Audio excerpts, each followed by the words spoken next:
Nem café ele bebe. Pois é, que história é essa, Saião? Vai um cafezinho aí? Nem café ele bebe. Pois é, por incrível que pareça, essa história de beber ou não beber café foi parar numa discussão sobre religião. Pode só uma coisa dessas? E na verdade eu falo aqui de uma experiência que eu tive, né? Há muitos anos atrás eu estava viajando no ônibus, na verdade estava indo na direção do estado do Tocantins e comecei a conversar com o senhor, sabe aquela coisa, conversa vai, conversa vem, e a gente foi, né? E acabou entrando em assuntos a respeito de Deus, a respeito da fé. E então, de repente, eu querendo, né, conversar com aquele senhor sobre algumas dessas questões, ele me interrompe de uma vez e diz assim: escuta, mas o senhor é alguém que acredita mesmo? O senhor é um cristão, um crente? Eu falei: sou sim, senhor. Por quê? Mas você bebe café? Eu falei: eu bebo. Por quê? Então não é, porque o sujeito que é religioso, que é crente, que é cristão mesmo, nem café não bebe.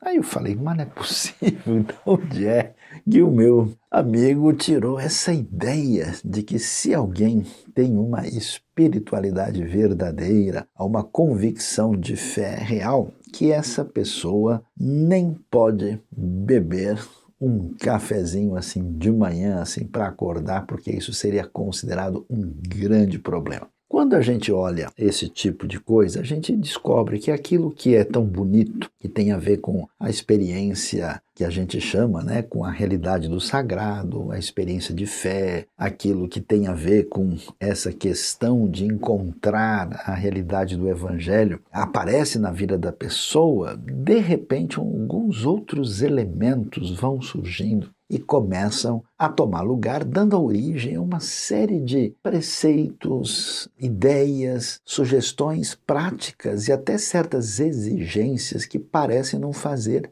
nenhum sentido. Eu me lembro uma vez conversando com uma pessoa que disse que a comunidade religiosa que ele frequentava só podia usar roupa azul. Há outras pessoas de outros grupos onde até mesmo detalhes do tipo, detalhes do sapato, do cinto, da fivela, do tipo de óculos, do penteado, todo tipo de detalhamento externo de comportamento toma um lugar de tremenda importância na vida das pessoas. E a gente pergunta: mas Saião, de onde é que vem isso? Por que é que essas pessoas praticam esse tipo de coisa e de onde vem esse conceito de que se o sujeito realmente se interessa pela fé e segue a Deus, nem café ele não bebe? De onde vem isso? Bom, em primeiro lugar, é verdade que quando nós lemos diversos textos bíblicos, e é curioso que muitas das observações específicas desses textos não são seguidas. Eu me lembro, por exemplo, de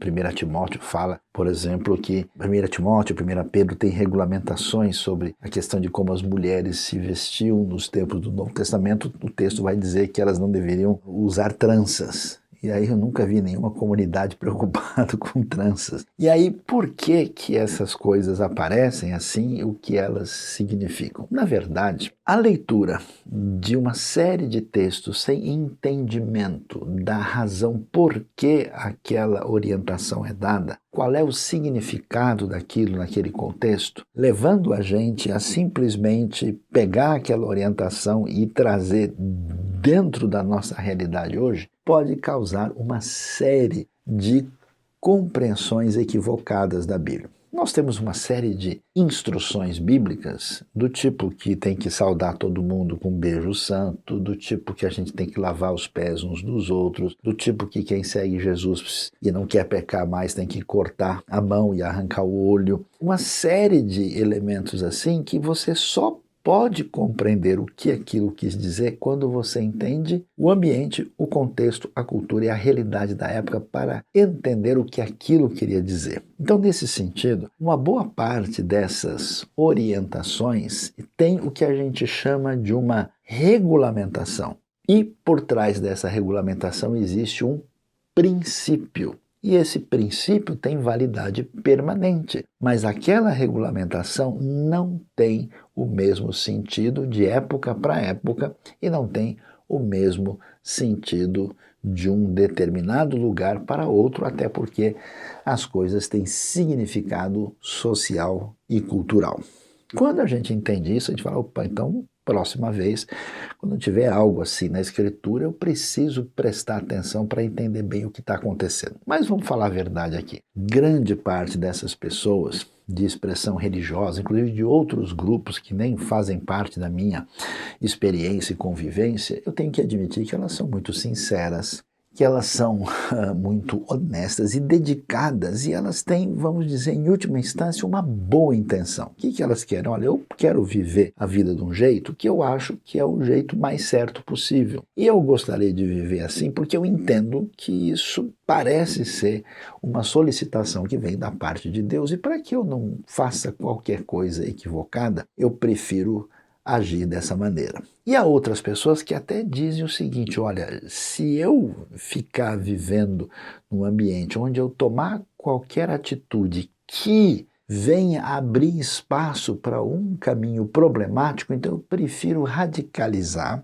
e exigir de mim mesmo tais e tais coisas para que eu consiga, vamos dizer, conviver comigo mesmo, com a minha consciência e com aquilo que parece se tornar um problema para mim. Só que, qual que é a questão que aparece aí? Quando nós estudamos e vemos o ensino do Novo Testamento, a gente percebe que esse tipo de proposta não faz parte daquilo que é fundamental e essencial no Evangelho. Esse tipo de atitude, de modo geral, a gente chama de legalismo. Legalismo é valorizar acentuadamente coisas pequenas, menos importantes, usos, costumes, como se fossem a coisa mais importante, e deixando de lado aquilo que é essencial e fundamental.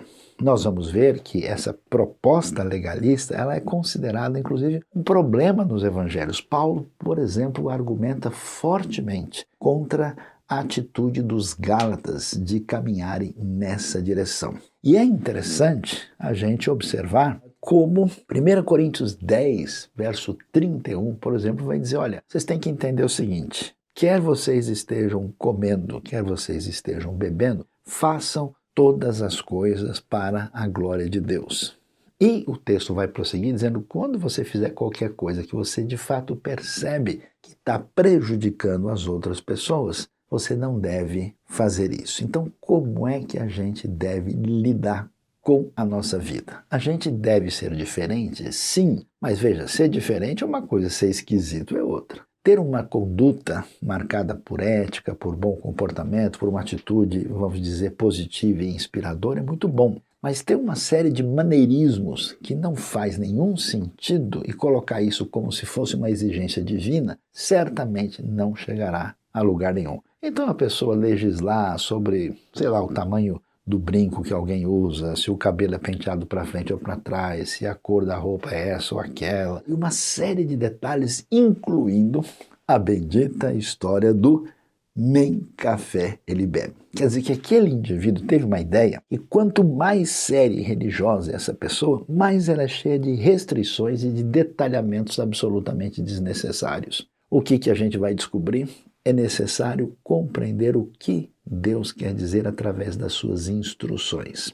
Quando você pega todo o Antigo Testamento e observa todas as leis que foram dadas, que foram 613 leis, e Jesus vai comentar sobre isso, e o próprio Antigo Testamento vai fazer menção, vai dizer que a essência dessas leis são os famosos 10 mandamentos, que nós conhecemos muito bem, que não é para fazer nada para servir de ídolo a ser adorado, não é aceitável o adultério, não é aceitável o assassinato, não é aceitável a cobiça, uma série, temos ali os 10 mandamentos como um resumo da lei divina. E Jesus, no Novo Testamento, vai deixar claro lá em Mateus 22 que toda a lei ela está girando em torno de 2 princípios fundamentais que significa amar a Deus sobre tudo e ao próximo como a si mesmo. Então a lei interpretada devidamente segundo Jesus, o mandamento é uma maneira, uma forma de expressar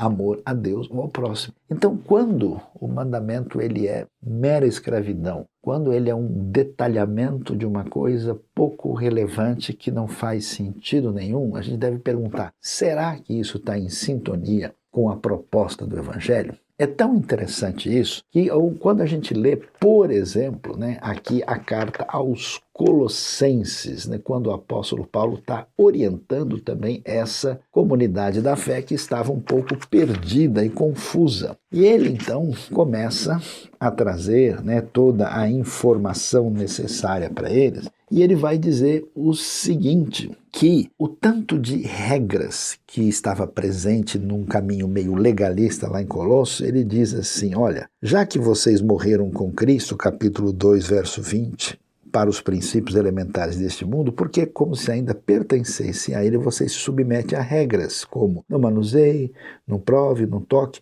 Todas essas coisas estão destinadas a perecer pelo uso, pois se baseiam em mandamentos e ensinos humanos. Essas regras têm, de fato, aparência de sabedoria, com sua pretensa religiosidade, falsa humildade e severidade com o corpo, mas não tem valor algum para refrear os impulsos da carne.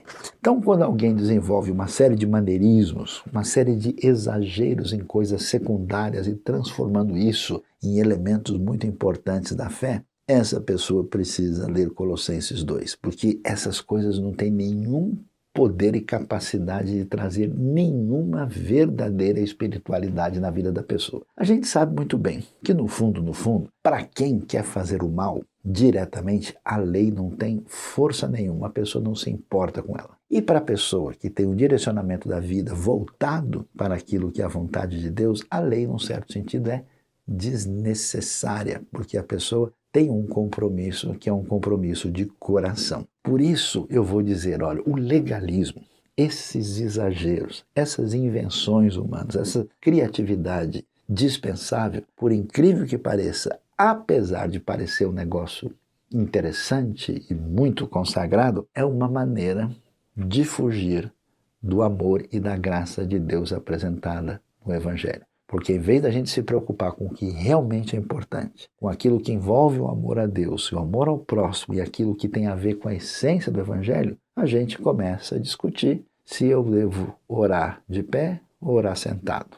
Se eu posso fazer um jejum de 6 horas ou de 7 horas. Se Deus quer roupa laranja ou quer roupa azul. Se o cabelo penteia para frente ou penteia para trás. E se a gente bebe ou não bebe café. Esse tipo de coisa certamente não é caminhar adiante, discutir se bebe café ou não, é andar de marcha ré. Luiz Saião, diretamente do nosso canal, onde você aprende de montão com muita Bíblia e reflexão.